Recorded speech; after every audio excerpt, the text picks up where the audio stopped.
20 seconds remaining. The Golden Knights start to celebrate on their bench. The silver trophy to the Golden Knights. It is vlog 217, and as you can imagine, if you've been with this channel for really any length of time, and especially if you've been with me since the beginning, that I am absolutely fired up with my Vegas Golden Knights being Stanley Cup champions. It's one of those things that you can look at and say, wow, you know, jumping on the Golden Knights bandwagon before the team ever played their first game in 2016. I'd already made up my mind I was going to become a Golden Knights fan due to my love of going down to Vegas, the state of Nevada, wanting to be a part of Nevada's first ever major professional sports team, an expansion team. Everything just kind of worked out amazingly well. Their owner, Bill Foley, even said it. Playoffs in 3 and the Cup in 6. Instead, they made the finals in 1 and the Cup in 6. So absolutely amazing stuff. I have lots of thoughts on the Vegas Golden Knights. I am going to call out Daniel Negreanu because it just needs to be done at the end of the vlog. And I'm going to compare something he did with something that Mark McGuire famously did. And we are only 1 week away from departing on the cross-country extravaganza that is NV to AC. It's going to be fantastic. I'm going to drive all the way across the country and shoot a bunch of vlogs in the process. I've always wanted to do it. We are finally going to make that happen. But first, one last session here in Reno.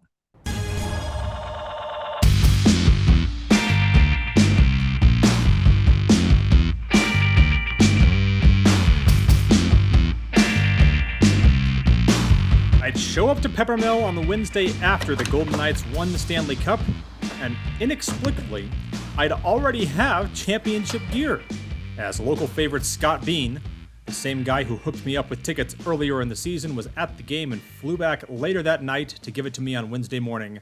By the way, more on him coming up later on in the vlog. You're not going to want to miss a connection between my vlog and Daniel Negreanu's vlog. Some of you may have already seen it. For this session, it was definitely one where I really wanted to book a win on. And yes, you can always say that, but the previous day's session resulted in me booking a $2,887 loss. Not a record, but not far off from one. And it came as a result of me flopping a straight on one of the first hands I played, buying in for $2,000. I improved to adding the nut flush draw on the turn. The problem was another player named Brian, who was a slightly better soccer player than me, would flop a straight as well. And when we ran it twice, I would simply brick that nut flush draw on both boards, and his higher straight would take down a $4,000 pot in what was kind of one of the most gut-punching hands I played all year long at Peppermill.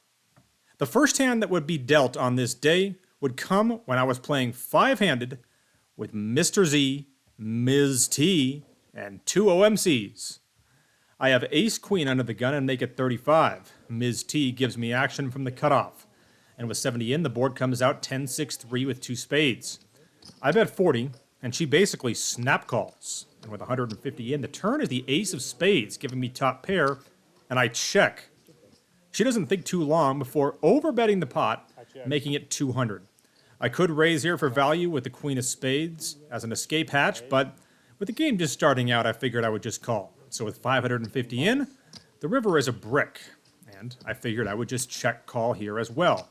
As it would turn out, she wouldn't bet, as she just checked behind, and I would win against Jack 10 with 1 spade. After that, I proceeded to flop a set of deuces in a 4-way pot, and would lose about $850 when a guy raised his straight flush draw on the flop, and would go on to drill it against me on the river. Pretty clear that it really wouldn't have mattered how I played that hand. I was going to lose money regardless. Hey, Slick. What's up, I noticed you texted me right after the hockey game came to an end. Did you finally start watching? No, I did. As a matter of fact, with just pure chance, that I ended up flipping it on Channel 8, and there it was, the final score. And you know what? Full celebration mode. And that's when I, texted you and said, yeah, babe. If you were going to drink something out of the Stanley Cup, what would you drink? Champagne, of course. The very best. A crude.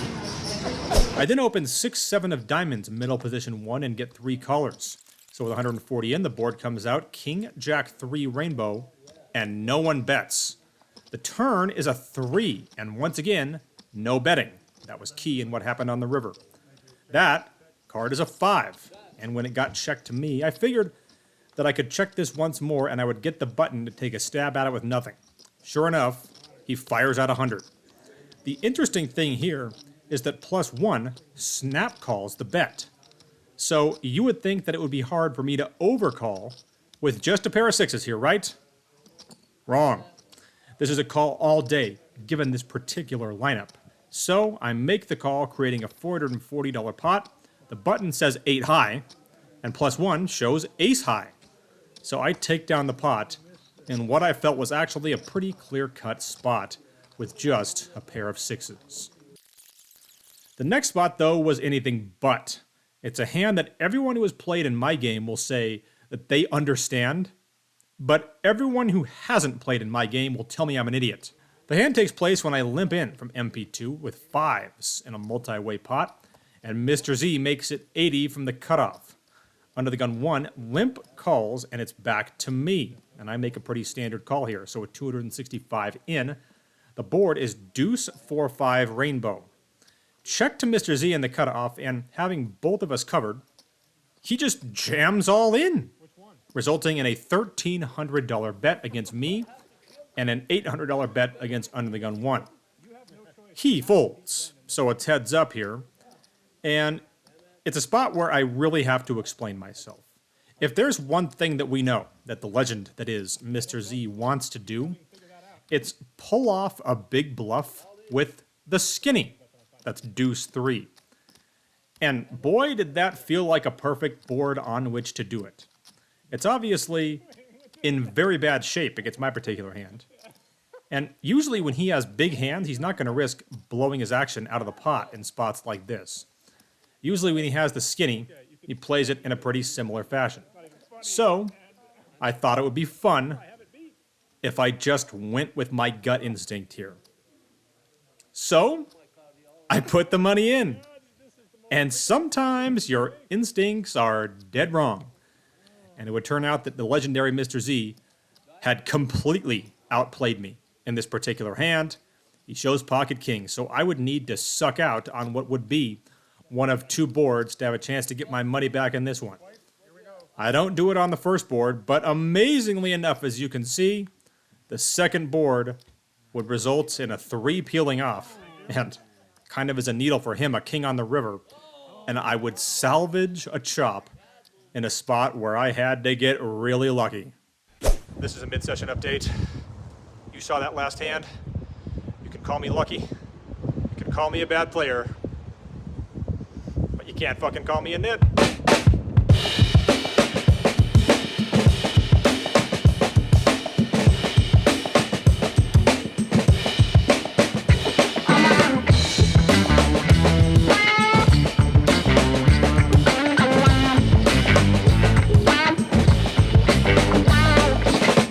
I did make 300 when I raised queen 10 and flopped top pair with the player on my right jamming all in with the queen high flush draw.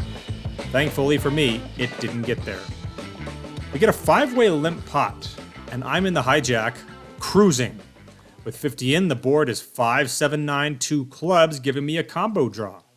Check to me, and I bet full pot here with that draw, and to my amazement, the only caller is the tightest player in our player pool. So with 150 in, the turn is an offsuit jack. And now to my surprise, that player fires out for 75. Now I'm not sure what he has here. He could have a flush draw, he could have an overpair, he could have a set. But the one thing that you know about super OMCs like him is that they don't want to go broke without the nuts. So the only way to beat them is to occasionally find the right spot to bluff them. And I just had to hope this was one of those. So I make it 225 here, expecting him to either fold or jam all in for his last 900. And he thinks about it for a minute and chooses the first option, and the bluff works like a charm. Ladies and gentlemen, I was just curious. Yes. I'm embarking upon this long drive. It's going to be kind of a grind. Yes. What do you do to get inspired for things that you know are going to be difficult? Where do you reach down deep? Reach down deep. Well, all depths of a human being starts with this self-love. So if there's anything that you can do to love yourself more, it'll give you the ammo to get on. Some people would probably say that I love myself too much anyway. Well, there's a difference between self-love and conceit, so I definitely think you're not conceited. I didn't raise pocket aces and flopped a set. Usually all that does is kill your action, so I ended up slow playing it, which ended up coming at the perfect time because I induced 2 small bluffs out of my opponent, who would leave shortly after losing that hand to me. The next hand could definitely be looked at as a bendeach special.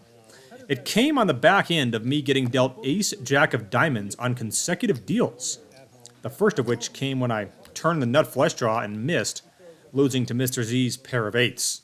But the more interesting hand would come when we get a $15 straddle and a pair of calls. I raised to 90 in the hijack, and to my amazement, all 3 of those people make the call. With 360 in, the board comes out King 8-4 rainbow, and no one bets. The turn is the ace of hearts, giving me top pair. Once again, it gets checked to me, and this time I'm obviously going to bet. I make it 150, and it folds back to an older player, MP1, who is my only caller. So with 660 in, the river is the 3 of clubs, and he checks. He only has $200 left here, and as I mentioned, there's 660 in the pot. It's clear to me that if he had an ace, he would have already gone all in. So how do I go about getting any money out of a short stack who pretty clearly has missed a draw here? Well, sometimes I pull this off against guys who aren't going to expect it, and this is a guy who falls into that category. I just bet $25 here. Obviously, I'm trying to induce a bit of a spaz play out of him.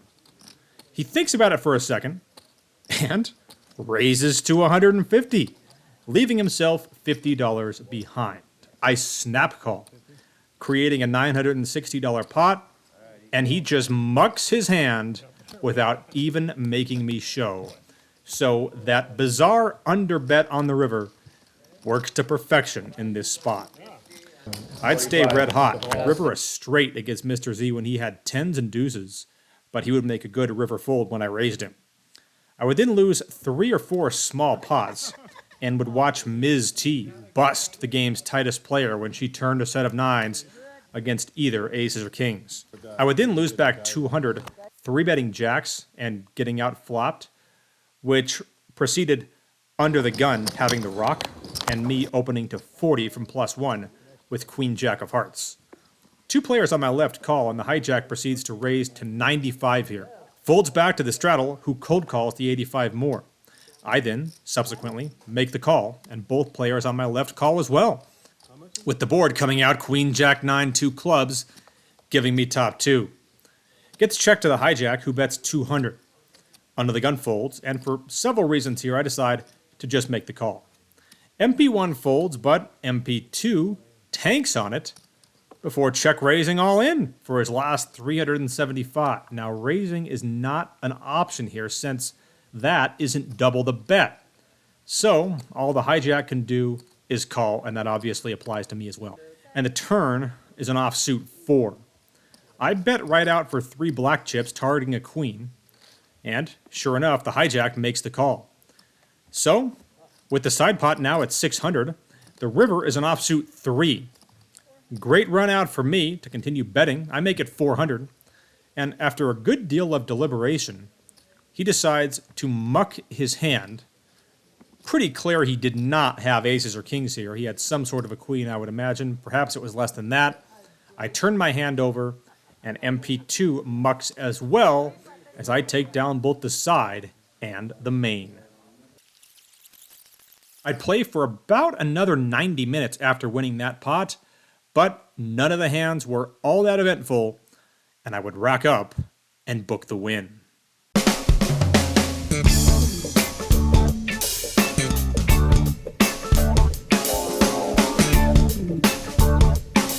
All right, wrapping up the session, booking a win of a little over $2,300. It is the second straight vlog on which I've said that. It's also the second straight vlog on which I've gotten really lucky. So, I think that's going to be the goal for this trip, and I want you guys to write this down because this is highly technical advice.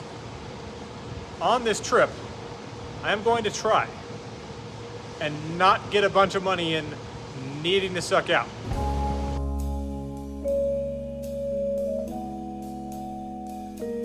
All right, well, if you're only here for the poker, I will not be offended if you exit stage left at this portion of the vlog. I'm still on absolute cloud nine about the Vegas Golden Knights. It's just been an amazing ride. I had made the decision I was going to switch teams to the Golden Knights before they ever played a game, about a year before, actually. And boy, did that decision work out incredibly well. I never could have guessed it would go this amazing. They'd actually win the cup in 6 years, just like their owner said that they were going to do. And man, was it fun watching them this postseason. They dominated all 4 of those series. They never faced elimination. All of the games in which they closed out their opponents were just beatdowns. And as far as the clinching game, Game 5 of the Stanley Cup Final, I got to hang out here at home and watch it with my son, Austin.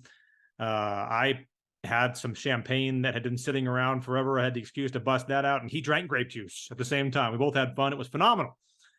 Just an absolutely amazing night. By the way, speaking of drinking, the guy that hooked me up with this shirt and the tickets earlier on the year, Scott Bean, he was at the game, and it appears that he did some serious drinking of his own. And in typical Scott, being like the nicest guy ever fashion, as you saw on Daniel Negreanu's vlog, apparently bought drinks for basically everyone. To buy drinks, but this guy, what's your name, buddy? A murder in process, Scott. Okay, he bought everybody drinks, like the whole field. That's Adrian, by the way. Adrian, say hi to the people. He's the #1 GTO guy at the games, right? Unbelievable. Look at how he pours. So good. This is what we're doing now. 6-1. Debauchery's about to happen. So if you watch that on Negreanu's channel, then you now know that he is a regular in my game at Peppermill and has Golden Knights season tickets and managed to be there at the clinching game for that as well. Pretty hilarious that he just ran into Daniel and Josh Aurier, who apparently is crushing life, it appears. Aurier, that is. Dan Smith as well, some other guys down there. So apparently Scott bought drinks for all of them, which I find not a surprise, to say the least. But as far as Negreanu, look, I'm sure if you watch this channel, you watch Daniel Negreanu's vlogs as well. I know I've watched a lot of them over the years, and as far as the tournament stuff, I don't always care a ton about. I just kind of like the behind-the-scenes life, we know, from one of the great poker players. And I just love what he can get away with in terms of just putting a camera in people's faces like Phil Ivey and showing them on the vlog. It's pretty hilarious, and it's only because he's him that he can get away with that stuff. But I am not going to let him get away with what he did. Because Daniel was always like one of the most prominent Golden Knights fans. He would go on podcasts. I mean, he's got his own podcast, but he would go on other podcasts too, talking about the Golden Knights during their first couple of years. And I'd always want to listen to what he had to say about them. But he decides to, back once they fired their initial coach, Gerard Gallant, and then moved on from Marc-Andre Fleury, he had decided to basically be anti-Golden Knight. And that decision showed up earlier this year when he tweeted out how they were going to miss the playoffs and they were done, and the Eichel trade was terrible. And on his channel, he tried to basically make a joke out of his opinion on this, where he played it off as, well, it's because of me that they got motivated into getting hot and winning the cup.